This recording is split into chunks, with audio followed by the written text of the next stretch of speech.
Баршаңызға қайырлы күн қыздар, сіздермен Динара. Бүгін сіздерге жалбыздың пайдасы және емдік қасиеті туралы айтамын. Жалбыз ерінгүлділер тұқымдасына жатады. Көп жылдық тамыр сабақты қош иісті өсімдік. Емдік қасиеті бар. Қазақстанда жалбыздың 10 түрі бар. Сабағы тік, жапырақтары қарама-қарсы орналасады.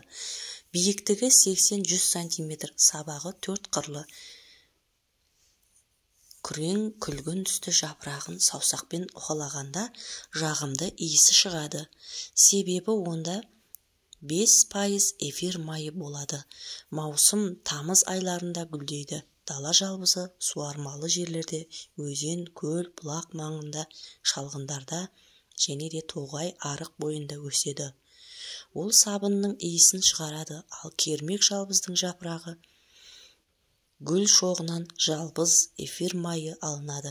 Эфир майы 55%-ға дейін ментол кездеседі. Ментол парфюмдерге, косметика жасауда, тамақ, өнер кәсібінде, тіс ұнтағында, пастасын жасауда қолданады. Достар, каналыма тіркеліп, қазақша каналдың дамуына үлестеріңізді қоса кетіңіздер. Мен сіздермен қоштаспаймын, келесі видеода кездескенше. Сау болыңыздар. Егер менің видеом ұнаса, пікірлеріңізді қалдыра кетіңіздер, достар.